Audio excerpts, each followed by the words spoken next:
राजधानी दिल्ली से 200 करोड़ की ठगी का एक ऐसा मामला सामने आया है जो चौंकाने वाला इसलिए भी है कि जिन लोगों को ठगा गया वो दरअसल उन लोगों में शुमार हैं जिन लोगों के पास अथाह दौलत, जिन लोगों के पास एजुकेशन और वकीलों की फौज, हर तरह की पहुंच होने के बावजूद इन लोगों को ठग लिया गया। राजधानी दिल्ली से एक ऐसी ठगी का मामला सामने आया है जिसमें ठगों ने 200 करोड़ से ज़्यादा की ठगी की है और उन लोगों से की है जो वेल एजुकेटेड है, जिनके पास अच्छा खासा पैसा है। दिल्ली में लग्जरी प्रॉपर्टी के नाम पर चल रही एक बड़ी और हाईटेक ठगी का खुलासा हुआ है। करीब 200 करोड़ की ठगी, फर्जी कागजात और कई राज्यों में फैले संगठित नेटवर्क ने इस मामले को महज धोखाधड़ी नहीं बल्कि एक सुनियोजित रियल एस्टेट स्कैम बना दिया है। सस्ते दामों पर ये लोग प्रीमियम प्रॉपर्टी दिलाने का झांसा लोगों को देते थे और इसी दौरान इन्होंने करोड़ों रुपए कब ऐंठ लिए पता ही नहीं चला।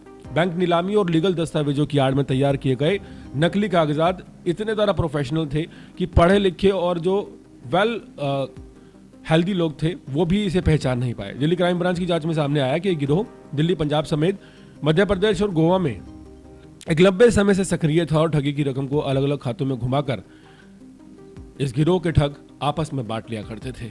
दिल्ली की एक महिला के साथ जो ठगी हुई एक लग्जरी प्रॉपर्टी के नाम पर, उसने एक बड़े खेल को उजागर कर दिया। महिला को यह कहा गया कि गुरुग्राम के पॉश प्रोजेक्ट DLF कैमलाइस में सस्ते दामों पर फ्लैट दिलाने का झांसा दिया गया। बताया गया कि प्रॉपर्टी बैंक नीलामी से खरीदी गई है। भरोसा दिलाने के लिए उस प्रॉपर्टी के बाकायदा कागजात दिखाए गए और महिला को दिए भी गए जो कि बिल्कुल असली लग रहे थे। महिला ने अगस्त से अक्टूबर तक 2024 में तकरीबन 12 करोड़ से ज़्यादा रुपए ट्रांसफर कर दिए। बाद में महिला को शक हुआ तब बैंक से दस्तावेजों की जांच करवाई गई तो ये पता चला कि सभी कागजात नकली हैं। यहीं से खुलासा हुआ कि ये एक बहुत बड़ा गिरोह है जो फर्जी डॉक्यूमेंट्स बनाकर प्रीमियम प्रॉपर्टीज को सस्ती बताकर लोगों को फंसाता था। दिल्ली पुलिस क्राइम ब्रांच की जांच में सामने आया कि रकम अलग अलग खातों में घुमाई जाती थी और आपस में बांट ली जाती थी। लग्जरी सौदों के पीछे कितना बड़ा धोखा छिपा हो सकता है। जांच में जिन आरोपियों के नाम सामने आए हैं उनमें मोहित गोगिया, जिसकी उम्र 38 वर्ष है, इस गिरोह का सक्रिय सदस्य था और जो अलग अलग राज्यों में प्रीमियम गिरवी और विवादित प्रॉपर्टीज की पहचान करता था और उसके खिलाफ दिल्ली, पंजाब, चंडीगढ़ और मध्य प्रदेश में पहले से 16 मामले दर्ज पाए गए। वहीं दूसरा आरोपी विशाल मल्होत्रा, जिसकी उम्र 42 साल है, पेशे से एक प्रॉपर्टी डीलर है जिसने ठगी की रकम को घुमाने के लिए कई करंट अकाउंट खुलवा रखे थे। सचिन गुलाटी तीसरा आरोपी है जिसकी उम्र 40 साल है, जो कि दूसरे अकाउंट खुलवाकर पैसों के लेन देन में अहम भूमिका निभाता था। वहीं एक आरोपी का नाम अभिनव पाठक है। काम उसका दवाइयों का है, जिसने पीड़ित और जो आरोपी हैं इनके बीच एक कॉन्टैक्ट बनाया। वहीं भारत छाबड़ा 33 वर्ष का एक बंदा है जो कि फर्जी कागजात तैयार करता था और पूरे खेल का मास्टरमाइंड रामजी उर्फ बाबा जी है, जो कि ठगी की जो पैसे आते थे उसमें से 60% ले लेता था। फिलहाल फरार है। मतलब कि जो मेन मास्टरमाइंड था वो 60% लेकर भाग गया और बाकी सभी लोग पकड़े गए।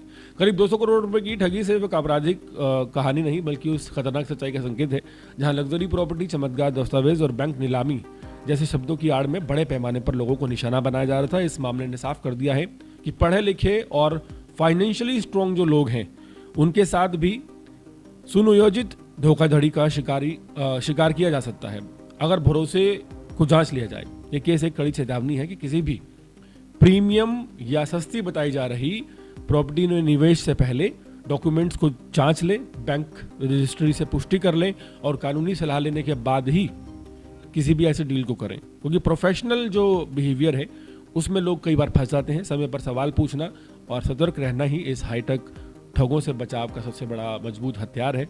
हाल फिलहाल हैरान करने वाली खबर राजधानी दिल्ली से, जहां 200 करोड़ रुपए की ठगी उन लोगों से की गई जो कि वेल एजुकेटेड और पूरी तरह से संपन्न थे।